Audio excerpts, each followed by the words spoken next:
O livro que hoje vou apresentar chama-se O Mapeador de Ausências e o autor é Mia Couto. Mia Couto é um pseudónimo para António Emílio Leite Couto e ele nasceu na Beira a 5 de julho de 1955. Além de escrever romances, tal como este livro, ele é um autor também, por exemplo, de contos infantis como O Beijo da Palavrinha. Ele recebeu vários prémios, mas eu acho que os mais importantes foram mesmo o Prémio Camões em 2013 e o Prémio Neustrada em 2014. Vou proceder agora a fazer um resumo aqui do nosso livro e para isso é de realçar que eu não posso explicar quem foram todos os intervenientes, nem dizer todos os pormenores, porque acho que a cada página que passa nós obtemos uma informação completamente nova e, portanto, seria um resumo muito grande para fazer aqui. Vou então iniciar isto tal como o livro se inicia, pela apresentação de Diogo Santiago. Ele é um poeta e é um professor de literatura na Universidade de Maputo que decide voltar à sua terra natal, que é a Beira, para reviver o seu passado e obter informações sobre ele e com elas escrever um livro. Logo na primeira noite em que está hospedado num hotel no centro da cidade, ele vai se encontrar com Liana. E este encontro é importante porque vai ser entregue a Diogo no dia seguinte, no seu quarto de hotel, uma embalagem que contém manuscritos do seu diário e do diário do seu pai, relatórios da PIDE, fotografias e uma carta de Liana dirigida a ele. Nessa carta, Liana diz ser neta de um antigo inspetor da PIDE que agora já tinha morrido e que ela, ao ver aquela papelada toda, decidiu que estava na hora de dar os papéis aos seus donos, a quem lhes foi retirado. Liana e Diogo começam assim uma jornada de descoberta do passado. É de realçar que o pai de Diogo chama-se Adriano Santiago e era um poeta, um filósofo e também um jornalista da época da pré-independência de Moçambique.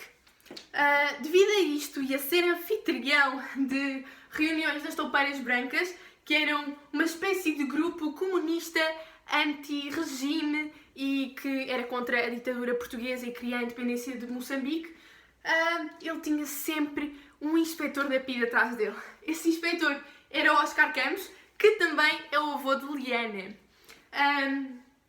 Oscar não é bem avô de Liana, assim, sanguineamente falando, ele é sim avô dela por amor. Alma-Linda, que é a mãe de Liana, não é filha de Oscar Campos, é sim filha de Vitória, a mulher dele, com um enfermeiro negro. Visto a Alma-Linda ser mulata, Oscar Campos percebeu logo que aquela não era a sua filha. Devido a isso, e após Vitória morrer, Oscar vai enviar Alma-Linda para um orfanato em Lisboa.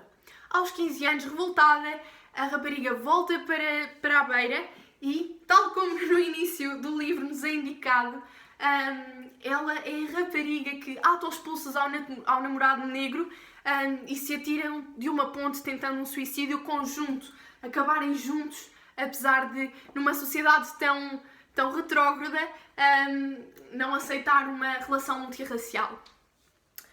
Sorte ou azar de Alma-Linda, ela não morre e devido a isso, Oscar Campos vai ocultar a sua morte e vai enviá-la de volta para Lisboa. Apesar disso, ela regressa à Beira e torna-se uma agente dupla, tanto da PIDE como da Frelimo. A Frelimo é uma espécie de PIDE, mas com os ideais completamente opostos e que cria a independência de Moçambique. Devido a esta duplicidade de ações, ela vai ser morta, atirada de um prédio e Adriano Santiago entrega-se à PIDE, à polícia, e diz que matou a Alma-Linda. Toda a gente sabia que ele não a conhecia, nunca tinha entrado em contacto com ela, mas tinha entrado em contacto com a sua história e com vários intervenientes da história de Alma-Linda. Ao ter um amor tão platónico por ela, ele quis tanto fazer parte desta ação daquela mulher que se entregou à polícia e dizia ser o culpado.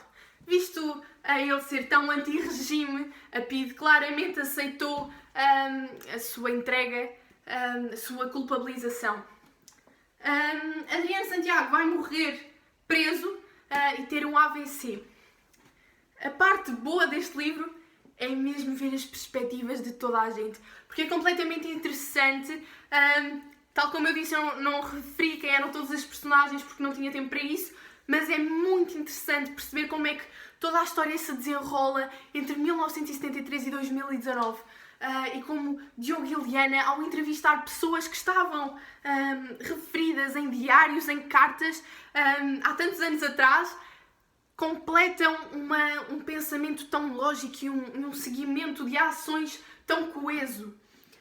Porque uma pessoa pode não saber o que se passou, mas de repente a outra, que esteve tão integrada nessa ação, sabe como é que algo se desenrolou. E isso foi uma parte, acho que foi a parte que eu mais gostei neste livro. Talvez a minha personagem favorita tenha sido Adriano Santiago, por ele ser tão filosófico, pensar tão à frente do seu tempo, e os seus pensamentos eram tão típicos de um poeta que fizeram-me apaixonar completamente pela sua intelectualidade. Acho que Liana acabou por ser a personagem, aliás, que eu mesmo gostei, e fiquei assim um bocadinho cética em relação a ela no início, porque logo quando comecei a ler o livro, o empregado do hotel, o recepcionista, diz a Diogo que não tem um bom pressentimento sobre ela e acha que ela está a mentir em relação a tudo. E eu a partir daí comecei a tentar encontrar todas as falhas possíveis nela. Que vou dar aqui um bocadinho de spoiler, mas acabaram por se verificar no fim. E portanto ela foi definitivamente a personagem que eu menos gostei. Apesar disso, toda a história está muito bem construída e é muito coesa, muito unida. Tem uma ação tão complexa que todos os pormenores do início, no fim, têm uma explicação. Há vários problemas atuais que são aqui referidos. E um deles é o racismo, em que eu quero ler aqui um excerto de uma carta que a avó de Diogo Santiago lhe escreve, em que diz: "É uma raça bonita esta dos africanos. Há pessoas que garantem que não veem raças, que só veem pessoas. Eis uma coisa bonita de se dizer. Mas neste mundo de hoje, meu querido neto, ser cego para as raças pode ser uma maneira de não ver o racismo." E eu acho isto completamente correto. Eu talvez não dizia isto pelas mesmas palavras, não referia talvez as raças, mas sim não ver as diferenças que existem de tratamento entre pessoas de uma cor e pessoas de outra é completamente absurdo, porque num mundo que era suposto ser tão equitativo, tão global, tão tecnológico, tão à frente, ainda continuamos a ver situações de racismo tão agravadas. Ainda no ano passado vimos nos Estados Unidos as manifestações do Black Lives Matter e elas não têm razão para parar, porque o racismo também não parou. Além do racismo, este livro traz problemas imensamente atuais. Além da homofobia, temos também a repressão dos diferentes ideais políticos, porque ninguém naquela época, na época de Salazar, podia ter pensamentos diferentes e opiniões diferentes da do regime. Posto isto e posto toda esta história que é imensamente cativante, também há outro lado que me chocou um bocadinho, que foi a parte dos militares portugueses matarem africanos, pessoas nativas, só mesmo para dizerem: nós chegámos aqui, nós é que mandamos, e vocês, se nos desobedecerem, vão acabar como eles. O que aconteceu na época em que isto foi retratado, em 1973, é exatamente o que está a acontecer agora em Moçambique. Eu acho que é muito pertinente falar disto, visto que as notícias quase não dão enfoque a essa parte do planeta e ao que está a acontecer em Moçambique, porque as tropas terroristas estão a assassinar completamente as pessoas e estão a invadir um espaço que não era deles, e foi exatamente isso que os portugueses fizeram. Nós não fomos melhor que eles, mas isto é das tais coisas que se devia aprender pelo passado, e coisa que não está a acontecer.